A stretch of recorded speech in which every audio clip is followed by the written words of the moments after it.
ఉమ్మడి వరంగల్ జిల్లాలో మహబూబాబాద్, వరంగల్ లోక్సభ స్థానాలకు రేపు జరిగే పోలింగ్కి అధికారులు అన్ని ఏర్పాట్లు చేస్తున్నారు. పోలింగ్ సిబ్బందికి ఈవీఎంలు, ఇతర సామాగ్రి పంపిణీ జరుగుతోంది. వరంగల్ లోక్సభ స్థానంలో మొత్తం 42 మంది అభ్యర్థులు బరిలో ఉండగా 1900 పోలింగ్ కేంద్రాలైతే ఏర్పాటు చేశారు. వాటిలో 247 సమస్యాత్మక కేంద్రాలుగా గుర్తించారు. నగర కమిషనరేట్ పరిధిలో 7 కంపెనీల కేంద్ర బలగాలు సహా 5000 మంది పోలీస్ సిబ్బంది విధుల్లో పాల్గొంటున్నారు. ఎన్నికల ప్రచారం ప్రశాంతంగా ముగిసింది. ఇక మిగిలింది కొన్ని గంటలు మాత్రమే, పోలింగ్కు కొన్ని గంటల సమయం మాత్రమే ఉన్నది. ఈ నేపథ్యంలో ముఖ్యంగా వరంగల్ జిల్లా విషయానికి వస్తే వరంగల్ జిల్లాలో 2 సెగ్మెంట్లు ఉంటాయి, 2 పార్లమెంట్ సెగ్మెంట్లు ఉంటాయి. 2 పార్లమెంట్ సెగ్మెంట్లో వరంగల్ ప్రధానంగా వరంగల్ జిల్లాకు సంబంధించి వరంగల్ సెగ్మెంట్ ఒకటి ఎస్సీ సెగ్మెంట్, మరొకటి మహబూబాబాద్ సెగ్మెంట్ విషయానికి వస్తే మహబూబాబాద్ కూడా ఎస్టీ సెగ్మెంట్. 2 సెగ్మెంట్లు కూడా ఒక రిజర్వ్డ్ సెగ్మెంట్ ఉన్న పరిస్థితి.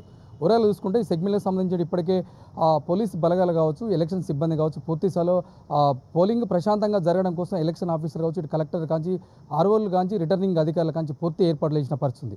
మరికొద్ది గంటలు మాత్రమే పోలింగ్ సమయం ఉన్న పరిస్థితి. ఇప్పటికే ఉమ్మడి వరంగల్ జిల్లా వ్యాప్తంగా 2 సెగ్మెంట్లు మొత్తం పోలింగ్ సంబంధించి పార్లమెంట్ పరిధిలో వరంగల్ పార్లమెంట్ పరిధిలో మొత్తానికి వస్తే ఓటర్ల సంఖ్య 18,16,690 మంది ఓటర్స్ ఉంటారు. అదే విషయానికి వస్తే మానుకోట పార్లమెంట్ విషయానికి వస్తే 15,26,248 మంది ఓటర్లు ఉంటారు. ఈ ఓటింగ్కి సంబంధించి పూర్తిస్థాయిలో రేపు సోమవారం ఉదయం 7 గంటల కాంచి పోలింగ్ స్టార్ట్ అవుతుంది. సాయంత్రం 6 గంటల వరకు కూడా పోలింగ్ కొనసాగుతుంది. ఏదైతుందో మావోయిస్టు ప్రభావిత ప్రాంతాల్లో 1 గంట ముందే పోలింగ్ ముగుస్తుంది. దానికి సంబంధించినటువంటి ఏర్పాట్లు ఇప్పటికే పూర్తిస్థాయిలో ఎన్నికల ఆఫీసర్లు పూర్తిస్థాయిలో ఏర్పాటు చేసిన పరిస్థితి. దానికి సంబంధించి పోలింగ్ సంబంధించినటువంటి ఓటర్ స్లిప్పులు కావచ్చు, పోలింగ్ బూత్లకు సంబంధించిన ఏర్పాట్లు కావచ్చు, ఉష్ణోగ్రత ఎక్కువ ఉండడంతో ఎండకు సంబంధించిన కూరలు కావచ్చు, టెంట్లు కావచ్చు, ఇతర పూర్తిస్థాయిలో ఎలాంటి పోలింగ్కి వచ్చినటువంటి ఇబ్బంది ప్రజలకు ఎవరికి కూడా ఇబ్బంది కలగకుండా పూర్తిస్థాయిలో పోలింగ్ సజావుగా కొనసాగేందుకు పూర్తి ఏర్పాట్లు చేసిన పరిస్థితి ఉంది.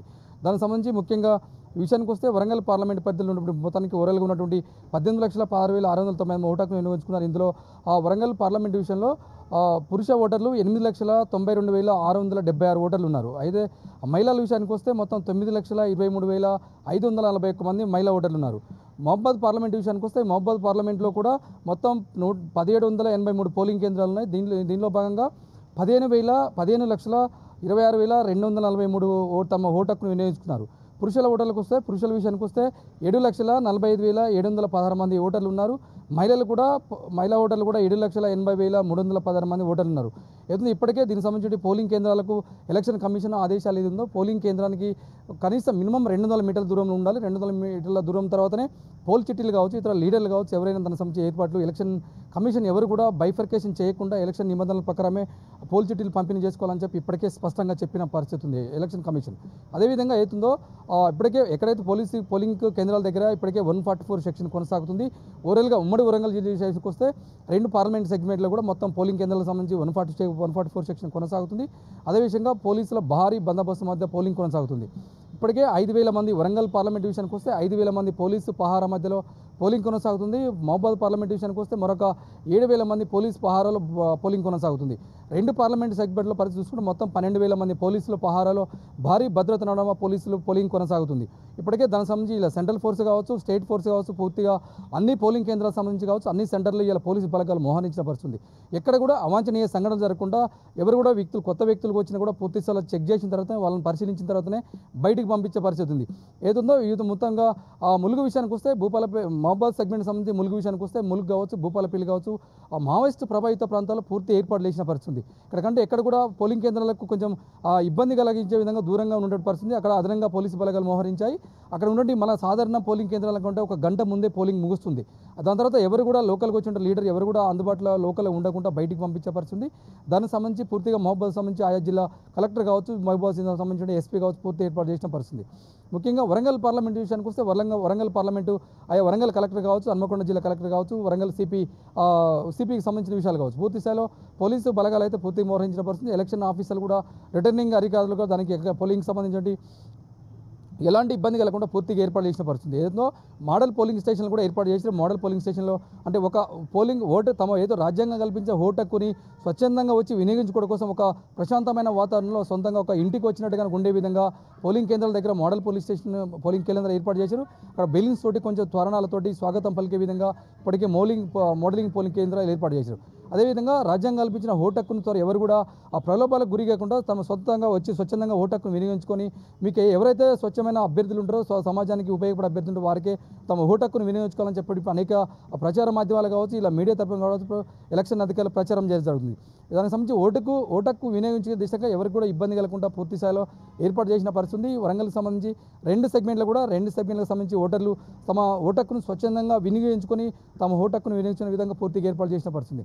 ఇప్పటికే రేపు ఉదయం 7 గంటలకే పోలింగ్ కొనసాగుతుంది. సాయంత్రం 6 గంటల వరకు కూడా పోలింగ్ అవకాశం ఇచ్చారు. గతంలో నుండి మన సార్వత్రిక ఎన్నికలు చూస్తే కనీసం 5 గంటల వరకే పోలింగ్ ముగిసే అవకాశం ఉంది. ఎండలు ఎక్కువ ఉండడంతో ఉష్ణోగ్రత పర్సెంటేజ్ నమోదు 45 డిగ్రీల నుంచి 48 డిగ్రీలకు నమోదవుతున్న నేపథ్యంలోనే 1 గంట సమయం అదనంగా కేటాయించిన పరిస్థితి. 6 గంటల వరకు అయితే ఎవరైతే పోలింగ్ బూతులు ఉంటారో లాస్ట్ నుంచి మొదటి వ్యక్తుల వరకు పోలింగ్ బూతులు ఉన్న వరకే పోల్ చిట్టులు ఇస్తారు. వారికి మాత్రం ఓటు హక్కు కల్పించే అవకాశం ఉంది. ఓటు వేసే అవకాశం కల్పిస్తారు. అదేవిధంగా పూర్తి స్థాయిలో ఎవరు కూడా గతంలో కంటే పోలింగ్ పర్సెంటేజ్ ఎక్కువ నమోదు కావడం కోసం ఇవాళ ఎలక్షన్ కమిషన్ కావచ్చు, ఆయా జిల్లా కలెక్టర్లు కావచ్చు, రిటర్నింగ్ అధికారులు పూర్తి స్థాయిలో ఏర్పాట్లు చేసిన పరిస్థితి. అన్ని పోలింగ్ బూతుల్లో కూడా పూర్తి స్థాయిలో భద్రత ఏర్పాటు చేసి ఇప్పటికే కొన్ని ప్రాంతాల్లో పోల్ చిట్టులు ఇచ్చారు. కొన్ని మరి ప్రాంతాల్లో పోల్ చిట్టులు అందని వారు అక్కడ పోలింగ్ బూత్లో 200 మీటర్ల దూరంలో పోల్ చిట్టులు ఇస్తారు. వారు పోల్ చిట్టులు తీసుకుపోయి వారు స్వచ్ఛందంగా ఓటు హక్కు వినియోగించుకోవచ్చు అని ఆ కలెక్టర్ చెప్తున్న పరిస్థితి. దానికి సంబంధించి వరంగల్కి సంబంధించి 2 సెగ్మెంట్లో పూర్తి స్థాయిలో ఎలక్షన్ సజావుగా సాగడం కోసం అధికారులు అన్ని ఏర్పాట్లు చేశారు. ఎండ ఎక్కువ ఉండడంతో ఇలా కూలర్లు కావచ్చు, టెంట్లు కావచ్చు, ఇతర అన్ని ఏర్పాట్లు చేసిన పరిస్థితి. ముఖ్యంగా వికలాంగుల విషయానికి వస్తే వికలాంగులకు సంబంధించి తమ ఓటు హక్కును వినియోగించుకోవడం కోసం పోలింగ్ బూత్లో ర్యాంప్స్ ఏర్పాటు చేసినప్పటికీ అదే ట్రై సైకిల్స్ కూడా మూడు చక్రాల వెహికల్స్ కూడా ఏర్పాటు చేశారు. వారు స్వచ్ఛందంగా వచ్చి దానికి సంబంధించి ఓటర్కి సంబంధించి వేయడం కోసం ప్రభుత్వ అధికారులు కూడా వాళ్ళ సహాయ సహకారాలు అందిస్తారు. తీసుకుపోయి వారు స్వచ్ఛందంగా ఓటు హక్కు వినియోగించుకునే దిశగా ప్రభుత్వం అన్ని ఏర్పాట్లు చేసిన పరిస్థితి. ఇప్పటికే సాయంత్రం 6 గంటల లోపు కూడా పూర్తిగా పోలింగ్ కొనసాగడం కోసం అన్ని ఇప్పటికే ఈవీఎం మరో 11 గంటల వరకు ఈవీఎం కేంద్రాలకు సంబంధించి మహబూబ్ సెగ్మెంట్ సంబంధించి వరంగల్ సెగ్మెంట్ సంబంధించి పూర్తి స్థాయిలో పోలింగ్ సంబంధించి ఈవీఎం మిషన్స్ పంపిణీ కార్యక్రమం జరుగుతుంది. అవి కూడా కలెక్టర్ నేతృత్వంలో జరుగుతున్న పరిస్థితి. పోలింగ్ అయిపోయిన తర్వాత అవి మహబూబ్ సెగ్మెంట్ విషయానికి వస్తే మహబూబ్ సెగ్మెంట్లో మహబూబ్ లోకల్ హెడ్ క్వార్టర్లో సాంఘిక సంక్షేమ గురుకుల పాఠశాలలో ఈవీఎం మిషన్ మొత్తం స్ట్రాంగ్ రూమ్లో భద్రపరుస్తారు. వరంగల్ సెగ్మెంట్ విషయానికి వస్తే వరంగల్ సెగ్మెంట్లో 17 కాన్స్టిట్యున్సీలు ఉంటాయి. 17 కాన్స్టిట్యున్సీలో నమోదైనటువంటి పోలింగ్ ఈవీఎంస్ మిషన్ తీసుకొచ్చి ఎన్మాంల మార్కెట్లో భద్రపరుస్తారు. దానికి సంబంధించి జూన్ 4న పోలింగ్ కౌంటింగ్ జరగబోతుంది. జూన్ 4 వరకు కూడా పోలీసు బహారాలో పోలీసు బందోబస్తు మధ్య పోలింగ్ బూత్లో ఏదైతుందో అక్కడ కౌంటింగ్ దగ్గర భద్రపరుస్తున్న పరిస్థితి. అది ఎప్పుడు నిరంతరం కలెక్టర్ల పర్యవేక్షణలో పోలీసు భద్రత మధ్య అక్కడ ఈవీఎం మిషన్స్ అక్కడ ఎన్మాల మార్కెట్లో స్ట్రాంగ్ రూమ్లో భద్రపరిచే పరిస్థితి. జూన్ 4వ తారీఖు కూడా పూర్తి స్థాయిలో భద్రత మధ్య ఈవీఎం మిషన్స్ ఉండబోతున్నాయి. ఏదో పూర్తి స్థాయిలో 2 సెగ్మెంట్ల విషయంలో కూడా పోలింగ్ సజావుగా సాగడం కోసం ఇప్పటికే అధికారులు అయితే అన్ని సర్వం సిద్ధం చేసిన పరిస్థితి ఉంది. ఇది వరంగల్ సంబంధించిన అప్డేట్. వీడియో జర్నలిస్ట్ రామ్తో భాస్కర్, బీఆర్కే న్యూస్, వరంగల్.